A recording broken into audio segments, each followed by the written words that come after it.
Chapter 6 રેખાઓ અને ખૂણાઓ ભાગ 8 આપણે પ્રમેય 6.2 વિશેની માહિતી મેળવી ચૂક્યા છીએ। હવે આવે છે પ્રમેય 6.3।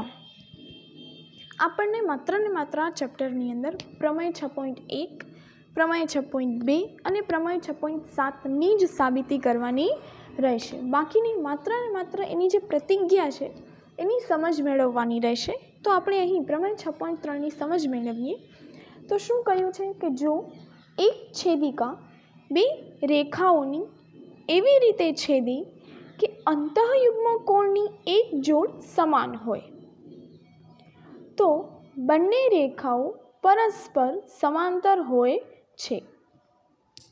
તો જુઓ મેં અહીં એક આકૃતિ દોરી છે જેમાં બે રેખા આપેલી છે અને એની એક છેદિકા લીધી છે। તમે એ છેદિકાની મદદથી આપણને બે અંતઃયુગ્મ કોણ જે છે અંતઃયુગ્મ કોણના ખૂણાઓ એટલે કે જોડ કેટલી થશે એક। અંતઃયુગ્મ કોણની એક જોડ આપણને કેવી મળે છે સમાન મળે છે એટલે કે ખૂણો 1 બરાબર ખૂણો 2। તો ત્યારે આપણી જે આ બે રેખાઓ છે એ બંને રેખાઓ પરસ્પર સમાંતર હોય છે। આ આપણને પ્રતિજ્ઞા આપી દીધેલી છે એટલે કે ઇન શોર્ટ તમને જો બે રેખા આપેલી છે એક છેદિકા આપેલી છે અને જો એ બંને ખૂણાઓમાં જેમ કે અનુકોણની એક જોડ સમાન થતી હોય તો એ બે રેખાઓ સમાંતર હોય એવી જ રીતે અંતઃયુગ્મ કોણની પણ જો એક જોડ તમને સમાન મળી જાય તો આપણે કહી શકીએ કે આ બંને રેખા છે એ કેવી છે સમાંતર રેખાઓ છે। હવે બીજી વસ્તુ તો કે પ્રમેય 6.3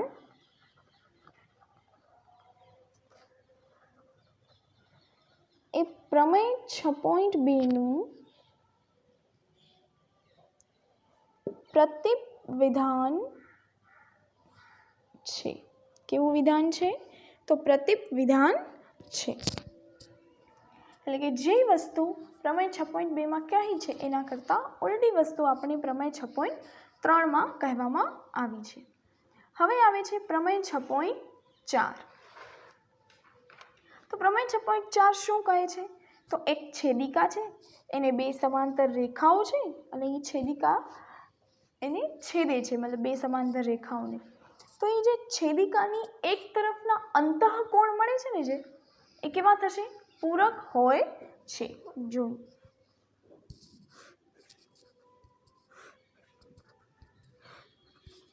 ચલો આ જ રીતે આપણને એક આકૃતિ આપેલી છે। હવે શું કહ્યું છે કે આ બંને રેખા કેવી લીધેલી છે સમાંતર લીધી છે તો આ થશે એક છેદિકા તો છેદિકાની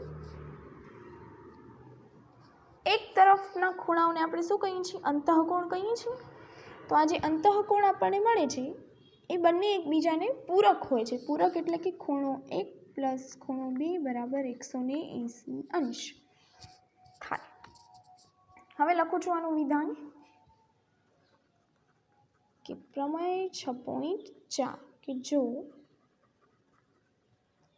એક છેદિકા કોને તો બે સમાંતર રેખાઓને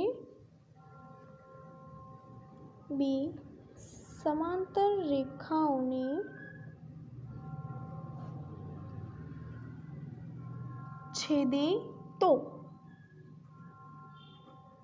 છેદિકાની એક જ તરફના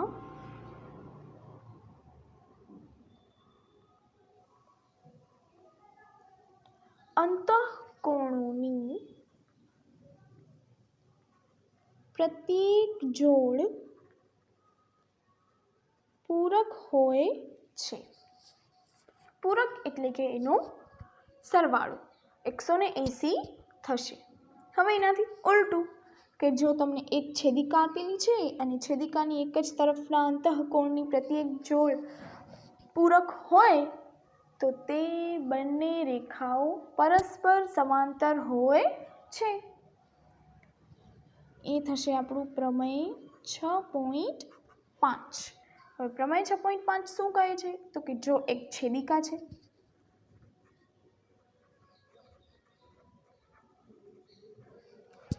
બે રેખાઓને એવી રીતે છેદે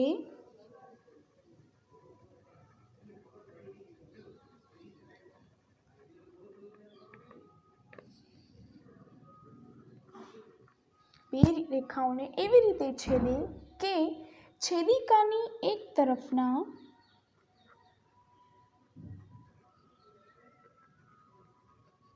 કચ તરફના અંતઃકોણની એક જોડ અંતઃકોણોની એક જોડ પૂરક હોય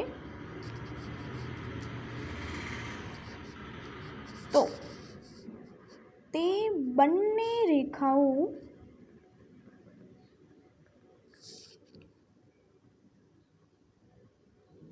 પરસ્પર સમાંતર હોય છે। પહેલામાં શું કહ્યું હતું? તો બે સમાંતર રેખા આપી દીધી હતી અને છેદિકાની એક તરફના, એટલે કે આ આપણે સાબિત કરવાનું છે। હવે આપણે સાબિત કરશું નહીં, કારણ કે હવે આપણને આની ખાલી સમજ જ મેળવવાની છે। જ્યારે બીજામાં શું કહ્યું? તો આ આપી દીધું છે અને કહ્યું છે કે જો આવું હોય તો આ બંને રેખાઓ આપણને સમાંતર મળશે।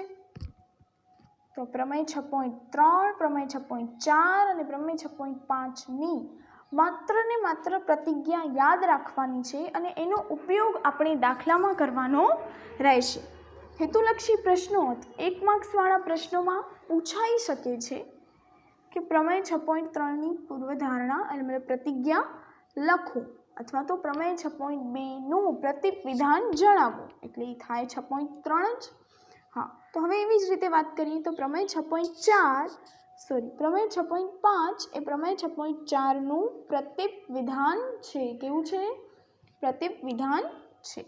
હવે આવે છે કે એક જ રેખાને સમાંતર રેખાઓ। હવે એ ખૂણાઓનો ટોપિક પૂર્ણ થયો। હવે આવે છે રેખાઓ વિશે જરા માહિતી। એક જ રેખાને સમાંતર રેખાઓ, તો હવે હું એક આકૃતિ દોરું છું અને એ આકૃતિ એવી દોરું છું કે જેમાં એમ જે છે એ સમાંતર એલ અને એન સમાંતર એલ, એટલે કે એક જ રેખાને હું બે અલગ અલગ સમાંતર રેખા દોરું છું। તો આપણને સાબિત કરવાનું છે કે એવું બતાવવાનું છે કે જે એન અને એલ છે એ પણ સમાંતર થશે। તો ચલો જોઈએ।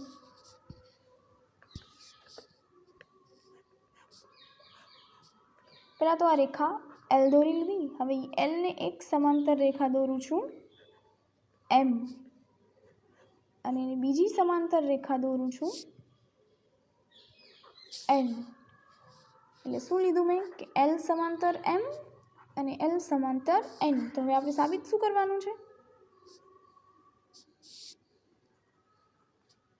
તો એમ સમાંતર એન। તો હવે આની હું એક છેદિકા લઈ લઉં છું જેને નામ આપું છું ટી। તો ચલો હવે આપણે માત્ર એમ અને એનની વાત કરીએ, એટલે કે આ રેખા છે એ નહીં હોય તો તમને આ રેખાનો કોઈ પણ એક ખૂણો જે છે એ સમાન મળશે। એટલે કે આ જુઓ, આ ખૂણો 1 અને આ ખૂણો 2, આ શું થાય? અનુકોણની જોડ છે। હવે જો બંને રેખાઓ સમાંતર હોય અને એની એક છેદિકા હોય તો આપણને ખૂણો L1 અને ખૂણો 2 છે એ કેવા થશે? સમાન થશે। તો હવે આપણી પાસે શું છે? એલ સમાંતર એમ છે તો એના ઉપરથી શું મળશે? ખૂણો 1 બરાબર ખૂણો 2। આ થઈ ગયું સમીકરણ 1। આ સાબિત નથી કરવાનું, માત્ર તમને સમજાવવા માટે લખું છું। હવે હું લઉં છું, ચલો અહીંયા હું ખૂણો 3 એલ અને એમની વાત કરું, સોરી એલ અને એનની વાત કરું તો એમાં પણ જો આ રીતની આપણે મને આકૃતિ મળે છે, અહીંયા ખૂણો 1 અને અહીંયા ખૂણો 3, તો આ પણ એફ મળે છે। એફ બને છે એટલે કે શું થાય છે? અનુકોણની જોડ મળે છે। તો આ એલ અને એન પરથી મને શું મળે છે? ખૂણો 1 બરાબર ખૂણો 3। આ થઈ ગયું સમીકરણ 2। હવે જુઓ તો સમીકરણ 1 અને 2 પરથી કે ખૂણા 1 ને જ બરાબર ખૂણો 2 છે અને ખૂણા 1 ને જ બરાબર ખૂણો 3 છે, તો હું લખી શકું સમીકરણ 1 અને 2 પરથી ખૂણો 2 બરાબર ખૂણો 3। હવે આપણે જોઈ છે પૂર્વધારણા 6.4 કે જો તમને એક છેદિકા મળતી હોય તો આ એક છેદિકા થઈ। હવે એની સાથે તમને અનુકોણની એક જોડ સમાન મળે તો આપણે આ એક જોડ સમાન મળી ગઈ। તો બે રેખાઓ કેવી થશે? પરસ્પર સમાંતર। તો તેથી તમે શું કહી શકો? એમ સમાંતર એન। તો આના ઉપરથી આપણને એક પ્રમેય મળે છે, પ્રમેય 6.6,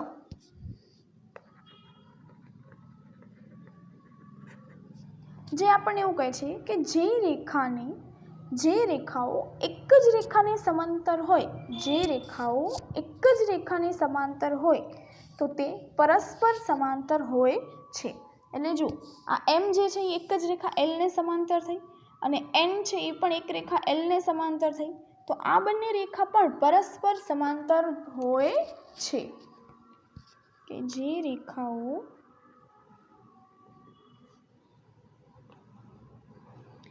એક જ રેખાને સમાંતર હોય તે પરસ્પર સમાંતર હોય છે। ચલો હવે અહીં આપણા પ્રમેયના વિધાન છે પૂર્ણ થાય છે અને હવે આવે છે સ્વાધ્યાય 6.2। સ્વાધ્યાય 6.2। તો આજે સ્વાધ્યાય 6.2 નો હું એક દાખલો કરાવું છું અને એક દાખલો તમને હોમવર્કમાં આપીશ, નહીં આપું, હું જ કરાવી દઈશ। ચલો સ્વાધ્યાય 6.2 નો દાખલા નંબર 1।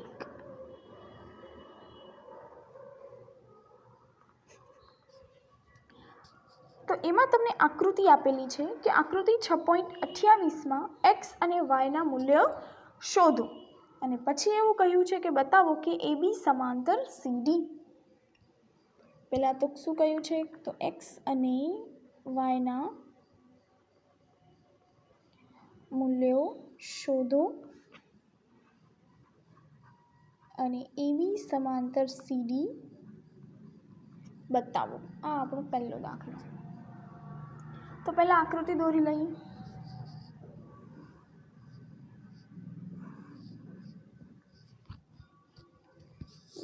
ત્યારબાદ આ રીતે છેદિકા આપેલી છે, આ છે A, B, C અને D। તો હવે આપણને આપેલું છે આ 50 અંશ, પછી આ ખૂણો આપેલો છે x, આ ખૂણો આપેલો છે y અને આ આપેલું છે 130 અંશ। ચાલો કઈ રીતે શોધીશ?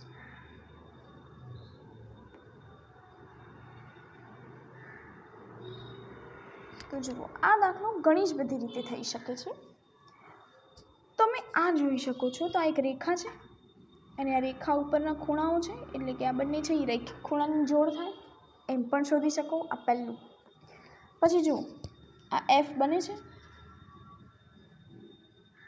આ F બને છે। તો જો F બનતું હોય તો આ ખૂણાનું માપ અને આ ખૂણાનું માપ છે એ અનુકોણની જોડ બનાવે, તો અનુકોણની જોડના માપ કેવા હોય? સરખા। તો એના ઉપરથી પણ મળી જશે। બીજું, હવે જે આ y છે એ આ જે છે એ કયો ખૂણો બનાવે છે? ચોકડી બનાવતી હોય ત્યારે કયો થાય? x જેવો આકાર બને એટલે આપણને અભિકોણની જોડ મળે। તો અભિકોણની જોડના માપ કેવા હોય છે? સરખા હોય છે, એટલે એના ઉપરથી પણ મળશે। અથવા હવે તમે આ એક્સની કિંમત મળી જાય અને પછી તમે જુઓ તો આ ઝેડ મળે છે, એટલે આ બંનેના માપ કેવા થશે? સમાન થશે, તો એના ઉપરથી પણ મળી જશે। એટલે કે એક્સની કિંમત પણ તમે બે રીતે શોધી શકો છો, વાયની કિંમત પણ બે રીતે શોધી શકો છો। હું કોઈ પણ એક રીત કરાવું છું, તો ચલો જોઈએ। તો આકૃતિ પરથી આ ખૂણામાં છેદવાના નામ આપ્યા નથી, પણ હું અહીં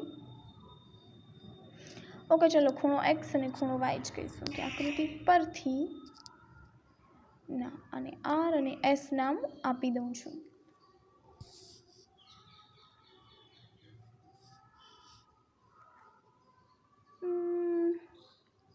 કહી શકાય કે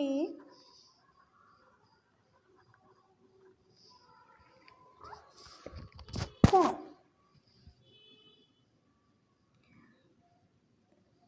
ચલો અહીંયા પી અને અહીં ક્યુ આખા નામ આપણને દેવા પડશે, એટલે કે પી ક્યુ આર અને એસ મેં નામ આપ્યા છે. હવે આકૃતિ પરથી કહી શકાય કે ખૂણો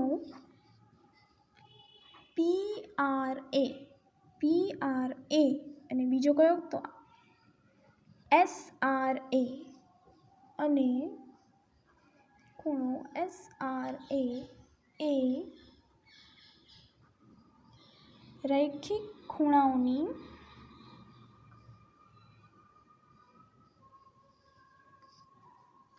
જોડ છે.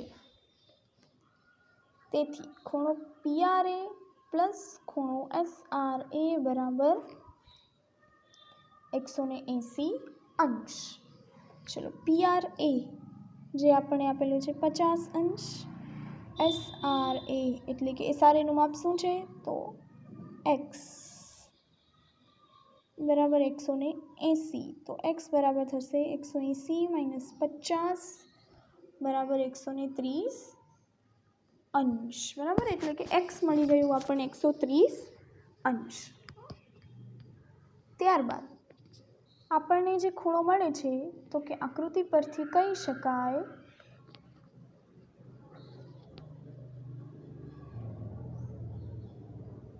હવે હું આકૃતિ અહીં બીજી વાર દોરું છું.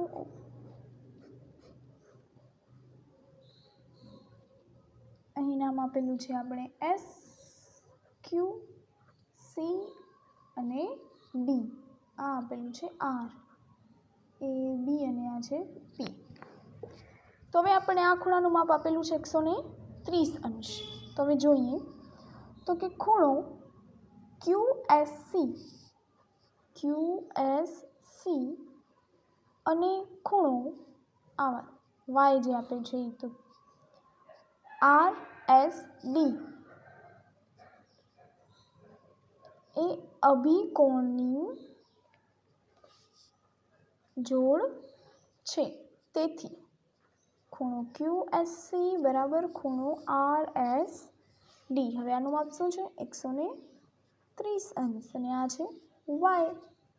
તો આપણે મળી ગયું વાય બરાબર 130 અંશ. હવે જુઓ તો અહીં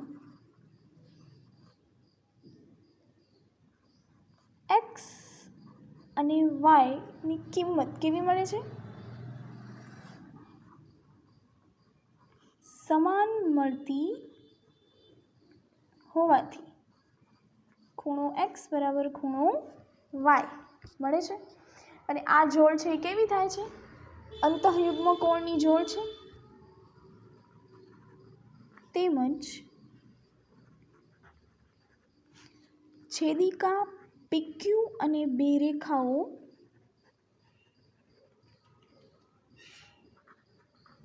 AB અને CDની મદદથી મળતી કઈ જોડ છે તો અંતઃયુગ્મ કોણની જોડ છે. અંતઃયુગ્મ કોણની એક જોડ સમાન મળે છે. કેવી મળે છે સમાન મળે છે. તો આ કયું થઈ ગયું પ્રમેય 6.3 કે જો તમને કોઈ એક અંતઃયુગ્મ કોણની જોડ સમાન મળતી હોય તો એ બે રેખાઓ છે કેવી થશે સમાંતર થશે. તો તેથી અહીં આપણો એક દાખલો પૂર્ણ થઈ ગયો અને હવે આપણે બતાવવાનું છે AB સમાંતર CD. તો આ એ બતાવીએ છીએ. તેથી AB સમાંતર CD એમાં ખાલી આ ન લખો તો પણ ચાલે, માત્ર ને માત્ર આ જ લખવાનું કે છેદિકા PQ. ચલો આ તમે કેન્સલ કરી દેજો. આટલું જ લખજો કે છેદિકા PQ અને બે રેખાઓ AB અને CDની મદદથી મળતી અંતઃયુગ્મ કોણની એક જોડ કેવી છે સમાન છે. તેથી AB સમાંતર CD. આ લખશો તો પણ ચાલશે અને નહીં લખો તો પણ ચાલશે. ચલો આ દાખલો તમને હોમવર્કમાં કરવાનો રહેશે અને બાકીના જે 3 દાખલા છે એ હું પછી નેક્સ્ટ લેક્ચરમાં કરાવીશ. Thank you.